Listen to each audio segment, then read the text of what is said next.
What's up, Marco? What's up, dude? How you doing, man? Good. Definitely. Good to catch up, man. Yeah, man. It's been a little while. It's been a while. So, everyone, this is Marco, my homie from a former startup called Hustle back in SF. Yeah. I think we worked together during 2018 or something like that. Yeah, it was like 5 years ago. So been a while. that sounds right. Yeah.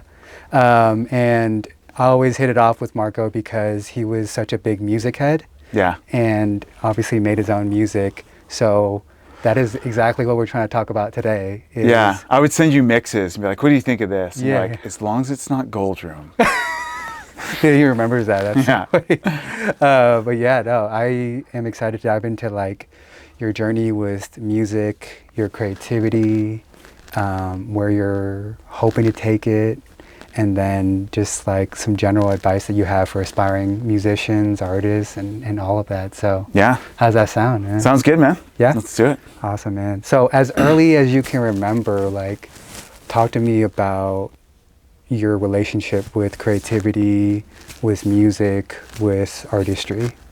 Yeah. As a kid growing up, what does that just look like for you, man? Yeah, it was definitely being a kid growing up. Because I came from a pretty creative family. Okay. There aren't any musicians in my family, but they're really into the visual arts. Okay. My mom is an interior designer, my dad's an architect, and then my grandfather was a painter. So he started out in doing illustration, but then I don't know, in his 30s or 40s, just quit illustration and just did fine art, literally painting his own stuff. But he sold it and supported a family of four in a pretty nice area off of that. So I just grew up with kind of that appreciation for the visual arts around me. Even now, a lot of the homes of me and my siblings and other people in the family have artwork of my grandfather and my grandma, and even my mom now, she paints as well. So just appreciation for that and design, and I think that was the key of it. Then beyond that, music specifically, I remember my dad got me the Beatles and the Police and the Footloose soundtrack, and I just remember loving that stuff. And I just those are some of my earliest, happiest memories. How old were you when you got introduced to the Beatles and the Police? And Man, I don't even know. Probably 5 or something. Wow. Yeah, because that's what my parents liked, and so they passed it on. I think as far as the music I chose on my own, it really was death metal. Okay. In elementary, 6th grade. Like who? Death, Deicide, Morbid Angel, Carcass, old school death metal. So I actually got so into it, I joined a band. So I picked up guitar around then, 13, 14. And yeah, I got in, there's a death metal band in my school, and I really wanted to join them. So I remember one time I was friends with the drummer and the guitarist, and they came over, did a sleepover, you do as kids. And I had a pull-up bar. And the fact that I could do pull-ups, they were impressed by that. And I remember the next day, yeah, you can join the band. Wow. I was that was okay, your cool. initiation. Yeah, That's exactly. hella funny. Okay. But yeah, doing that, writing. I was never an amazing instrumentalist, but I really liked writing songs. And so I did that. And I've gone into tons of different things. I was into funk music, rock music, and then it's only later getting more into electronic and EDM. Okay. But I've got recordings of all that stuff, so Wow. It's been a crazy journey of trying different things and figuring out what I like the most. Any funk or rock influences that you want to call out as well as being a part of your sound or inspiring? I still love all 70s and 80s funk, Parliament Funkadelic, Isley Brothers, Slave, the Commodores. Wow. Yeah, That's I love amazing. that's James Brown. That's a bedrock for me. It's the first music, dance music that I really loved. Okay. Yeah. And do you feel like those influences still show up in your music today? Yeah, I definitely. I think I can't say exactly, but it's just that core. They say that funk is on the one. It's the beginning. You always emphasize the first beat, and I always find when I'm writing bass lines and stuff, I definitely emphasize that one. And sometimes I have to like pull back and like, hey, let's try something different. But yeah, I just like, that's kind of, I think, always in the back of my head. Okay. What about rock influences, bands or still my favorite band of all time is The Police. Okay. Total nerd. I've read like the biography of every member of the band. Wow, that's so cool. I just love the sound. But also too, like The Clash, love Metallica. I love them. And then like more indie stuff like Death Cab for Cutie. I know these are like older references. I've been trying to listen to like more rock stuff lately, but I listen to mostly dance music. Yeah, for sure. So it's not as much, but yeah. Okay. When it comes to like maybe outside of music, who do you find to be your artistic or creative inspirations? You know, outside of yeah, it's funny. Actually, I was thinking about this recently. I don't have any specific ones. I think none where I'm like a fanboy. Like, okay. I was in Europe recently, and one of the things you do when you're traveling, at least I do, is go to museums. So I go to I really do like going to like a modern museum, just seeing the art, or even honestly like probably even just architecture and design, because that's kind of what I grew up with appreciating. So like here in LA, there's the Getty Museum or the Getty Center. If you haven't been there, it's got this amazing view, but also the grounds are really extensive. It's got this garden and this like rock kind of waterfall thing, and it's just, I can just go there and walk around and just kind of get caught in my own world. I love that kind of thing.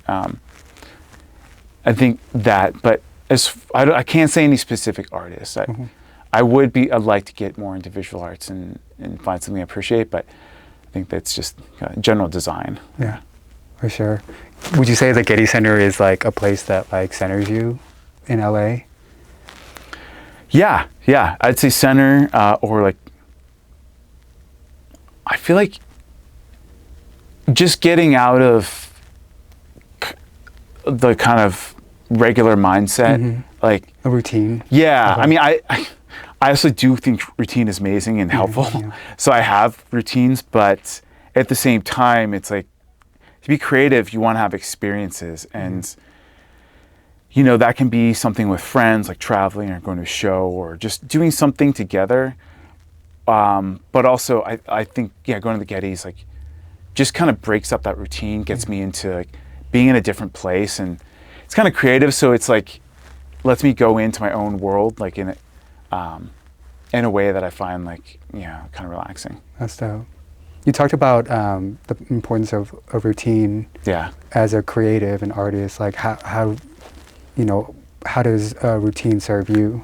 What you do. Yeah, I'm a nerd for that. Like there's a book called Atomic Habits. I love. James Clear, It's just structure, because right now I don't have anything that's really dictating my time. So I dictate all my time, and it's a great freedom, but also it's like you don't realize without like a school or a 9-to-5 job really telling you what to do when and giving you deadlines, you don't naturally like create deadlines for yourself. So anywhere where you can is super helpful.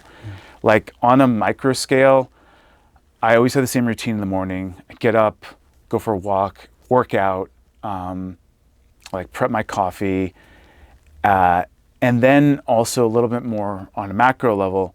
I've got a good friend who every 2 weeks we meet for an accountability call. And so what we do is we set our intention for the next 2 weeks, our goals, and then each time we meet, we kind of review, look at what we did and what we didn't do and why not. And that's also a chance to kind of share notes. But he and I also actually put together an annual plan. So we plan out our year. We'll do a postmortem to see like how we've done.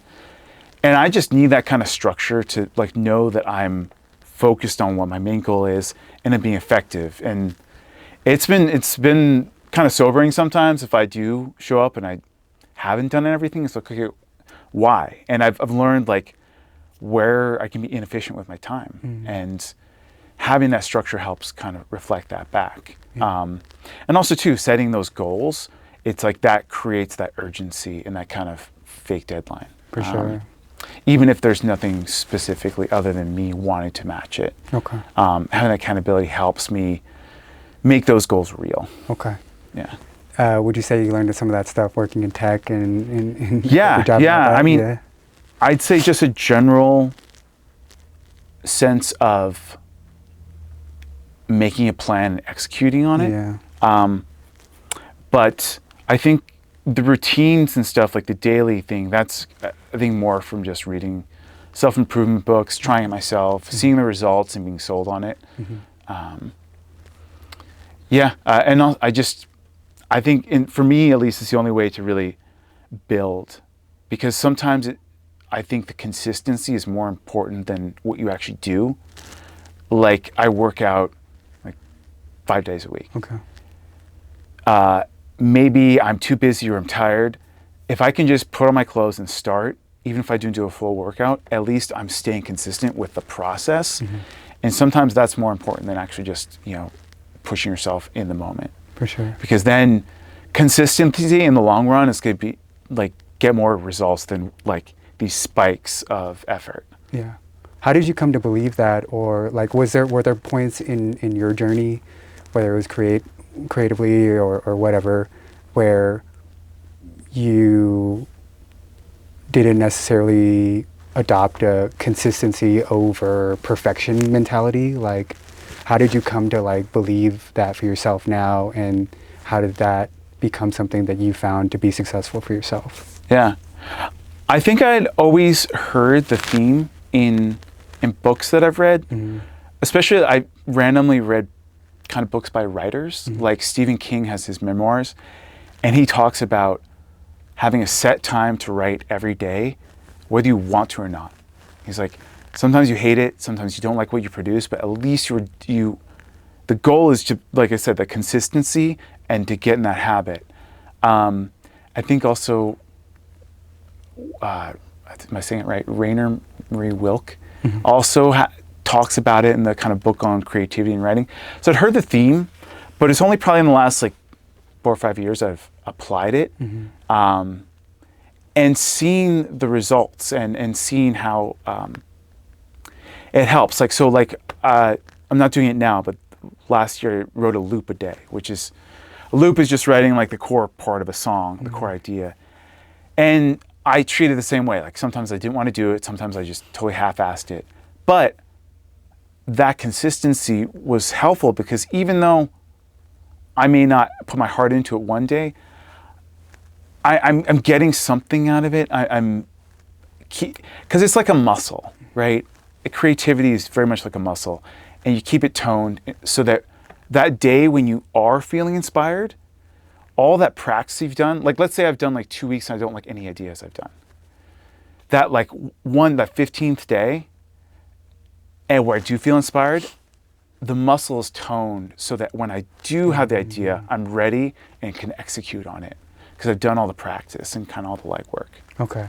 Cool. And I did it, saw that it worked, and I'm just sold. I'm like a believer now. For sure. What have you created tangibly that has allowed you to see that consistency is what worked for you? Like, just having, I think, with music, having, like I said, being able to, when I do have inspired, I've got like my understanding of the DAW and of music harmony. I'm able to deploy those more quickly.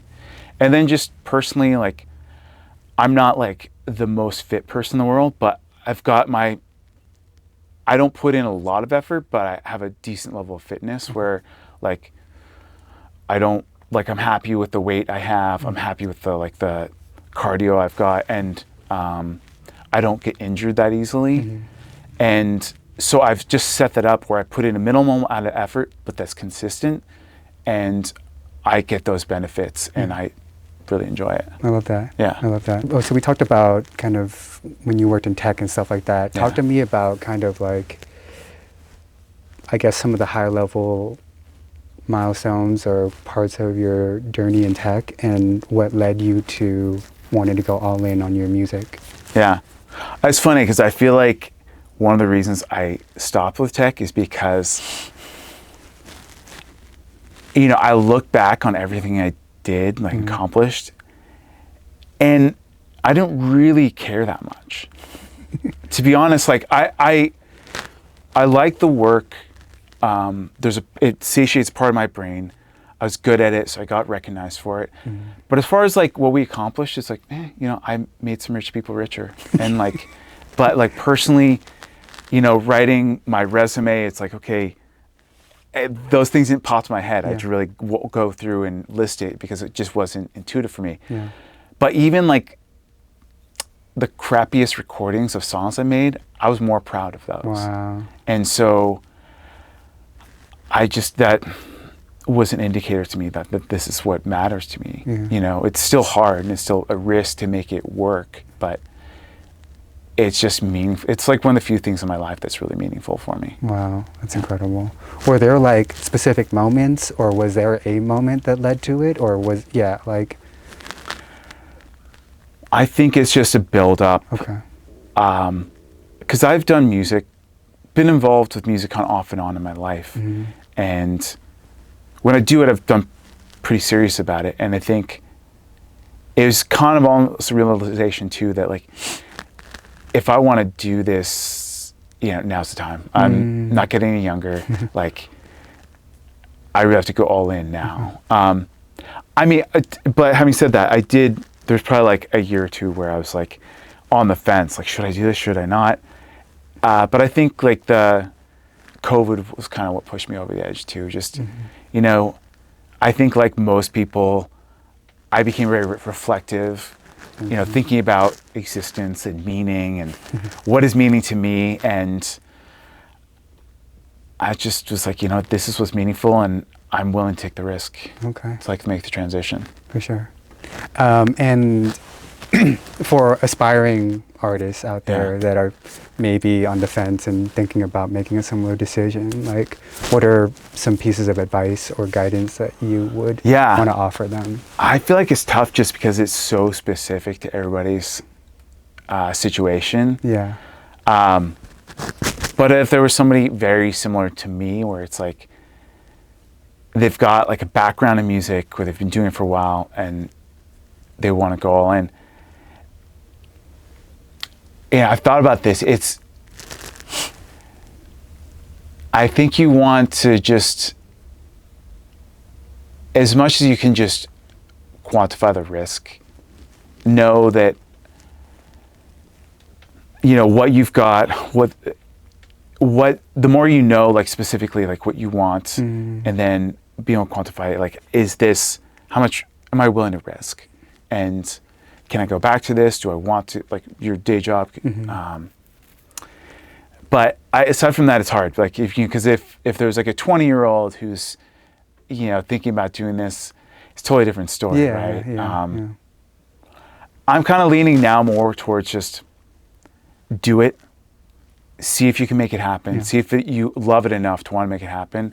If not, then do something else. But because if you don't and you never know, you're going to be on your deathbed wondering, like, could I have done that? And maybe you couldn't have, and it wouldn't have worked, but if you never tried, you don't know. Yeah. It's kind of like very classic piece of advice, but I think it's pretty applicable. For sure. Yeah, that whole like deathbed kind of imagery is like, oh, shit, okay. Makes it a lot more real. Yeah. It's like maybe just give yourself 1 or 2 years, right? Yeah. And if you don't do it, go back to your whatever. I think that's another thing too, is it's surprisingly more doable than you think. Okay. Like I have a friend who recently got laid off. He was a CTO, like pretty high level, and he was worried because he's like, I've never not worked. I've never gone through a period where I haven't worked. And I was just kind of walking him through my experiences, like, it's a little bit of worry, that you don't have an income at that moment. But honestly, if you've got the means to like take some time off, it's totally doable. And no, it's not going to be the end of the world. Like you can get another job. Yeah. I think for some people that's a mindset shift. Some people are like, YOLO. I don't care. Yeah. Other people, it's like you need that like reminder that it's okay and like it's you're gonna make it. For sure. So talk to me about kind of what are some of your goals for your music I guess, for the rest of this year, maybe in the next couple of years? Like, what are you trying to do, with, are you like trying to, are you in the middle of creating an album? Are you trying to do tours? Like, what are you, like, what are some of your goals around this right now? I think for me, at the core of it is just really making music that, and this sounds kind of trite, but like that I love, which sounds weird because, I mean, why else do you make music? But I think there's two reasons I say that. One is that I've learned a lot about myself through the process.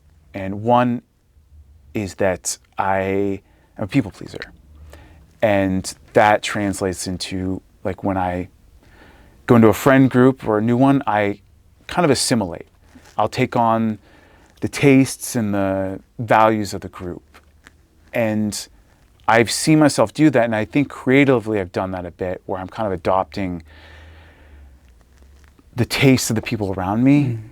And it's my goal to get away from that and really be like, okay, what do I actually like? And really make that, because I think it's the only way to make something creative, something unique and different. And the other reason I say that is because I think there are a lot of people who are making just generic music. Maybe they like it, maybe they don't know how to do something else. I don't know, but there's just a lot of music that sounds the same. And I don't think what I'm doing right now is totally innovative, but my goal is to become so. Like, I don't want to like sound like I've got a big ego and be like, oh, I'm going to be like this super innovative thing, but that's the goal, at least, to do something unique and not. And it's interesting, the more you get in the industry, some things are, like, let's say a label gets known for a sound, and that works. They've got a fan base. People like it. So anybody kind of come into that circle, it's kind of got to match that sound. It's not a bad thing, but it's just an example of areas where there's this kind of pressure to kind of stay closer to average. But I really think that people, like, if you think of, like, go back to your first question, like, or a different question, like, who are some of your favorite people or influences? It's like, they're the people who are, like, really sticking out, like, that are, like, doing something totally different. Like I said, the Police earlier, right? They're totally weird. They use, like, this, like, different chords than you would hear in normal pop music. It's like, it's a trio, so it doesn't have that big full sound. But it was so unique and different that it was undeniable. And even like we were talking about Kai and Trada before, right? Like, incredibly unique. Like, nobody sounds like him.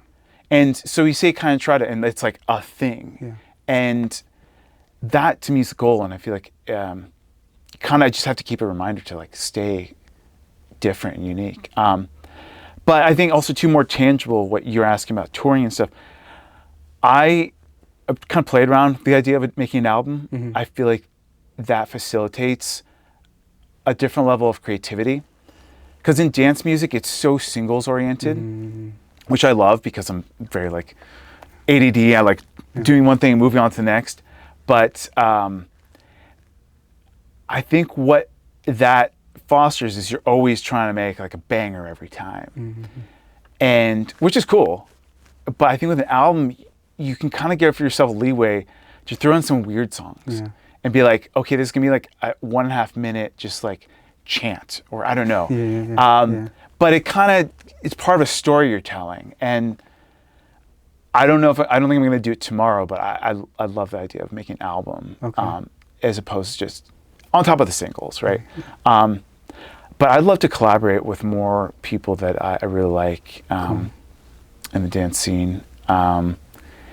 And I don't know if a tour is on the horizon for this year, but I definitely want to keep playing shows in LA and San Francisco. Like, I played Academy recently. Oh, wow. Opening for Benny Benassi. And that's cool. Yeah, it's a great venue. It's a legend. Yeah, and it was a great crowd, and it was super fun because, it's a house set, but in the middle, I sped up the tempo and threw in a D&B song. Nice. And nobody was expecting it, so she just landed really well. And it's super satisfying to, like, you know, like do something fun and novel for people and like have them actually like it. Yeah. So yeah, I hope that answers your question. Yeah, yeah. Talk to me about like the tours you've done and, you know, like what you've enjoyed most from them. Yeah. You know, how it's helped you as an artist. Like, talk about that a little bit, man. Yeah. Well, tour life. I haven't actually done a tour. Okay, Like where okay. like I've played a bunch of shows. Like I played LA, San Francisco, I played in Amsterdam, I played in London. Wow. But I wouldn't say a tour. I think shows for, okay, so I always think of myself first as a producer and second as a DJ, just because I love the creative process and making a song. Okay. I know other DJ producers may weigh in more on the DJing. I think though, like having said that, like DJing is really important for producers because in the end you're making dance music. You're making music to make people dance to. And if you don't, DJing helps you get that sense of what makes a good song, makes it a little more intuitive, and makes you kind of sensitive to certain things that are important. And so I think if you're not DJing, you're not going to really notice that. Plus two, it's like what you do in like, once you're DJing a bit, when you're writing a song, you can kind of sense, will this song fit in my set? And if so, where? Is this like a late night kind of rumbling thing that's constant? Or is it something earlier that's a little poppier, that's gonna kind of get people singing along? Like, where does this fit in? Or is this kind of like a daytime song? So it gives you a little more context for what you're doing. Okay, cool. That's cool that you use DJing to inform how you make a track. Yeah, that's super dope. Yeah, but I mean, I really do like DJing though. I think I'm pretty good at reading a crowd. Yeah. And I'll switch gears if I think something's not working. Like at a big show, I might plan out the set roughly, but like if a song doesn't seem like it's landing, I will just eject from it quickly, or I'll skip songs, or modulate within the set based on where I think people are feeling. Okay, cool. How would you describe your musical style? Man, it's been evolving. I think right now it's very much in kind of more like a house. Okay. Just the one word, but probably a little more on the UK house, like definitely piano house songs in there. Okay. But also to kind of, I'm doing songs that are also progressive house and melodic house too. So kind of a blend of a little more classic house, deep house, and that the little more like driving, less groove oriented, progressive and melodic house. Okay, cool. And how do you feel about the state of music right now? And like maybe even where it's going? Yeah. I mean, I think it's great.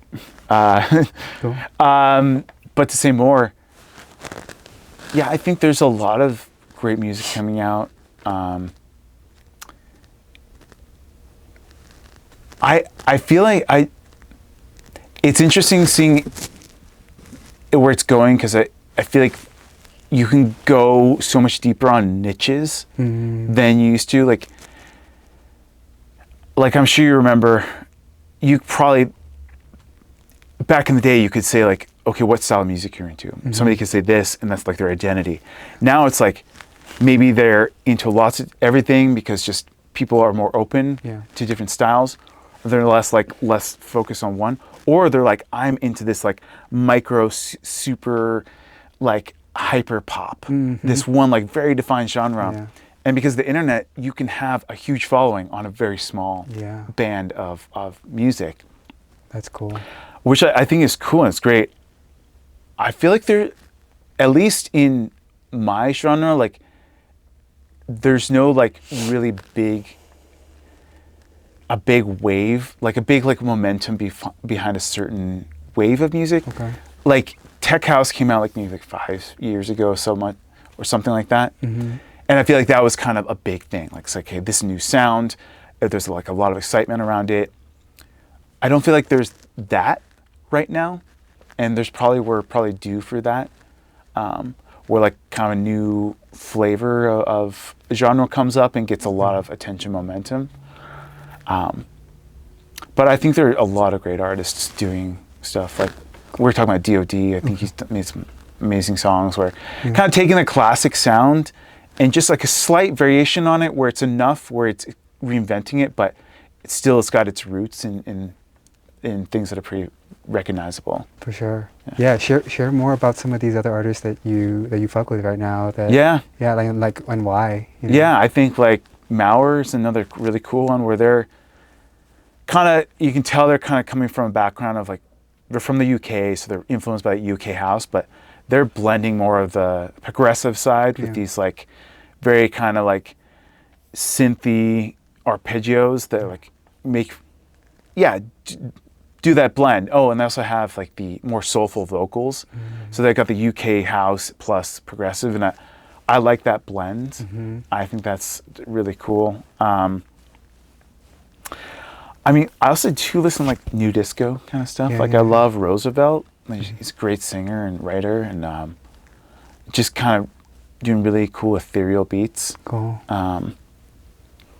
Yeah, I think those are some of the key ones. I think, That's super cool. Yeah. I mean, like, what's something you've been like? What's the latest like dance music you've been listening to, or like any music? What do you? I mean, I know that he's like pretty like poppy now, but I mean, I like how Fred Again is bringing some hip hop into like what he's doing. So Fred Again has brought in like Lil Yachty and Baby Keem into some of his songs recently, and then also, I think Fred Again he's like really trying to put on like some newer visual artists as well. So he's had some like up and coming like cinematographers and stuff like that to direct some of his recent videos. And I think that's super cool to like try to find a way to blend the visual and then try to cross genres too. Yeah. So I do love Fred Again for that. I haven't seen him live yet though, but I definitely want to see him live at some point. Yeah, I think that is cool because I think that's definitely part of the experience. Yeah. I don't know. I mean, I know of Fred Again, but I don't really listen to his stuff that much. But like, yeah, that sounds cool. I think I could see that too. I think a lot of where people are bringing in other elements like into dance music that maybe live instruments or something. Yeah. I think that helps with the experience too. Yeah.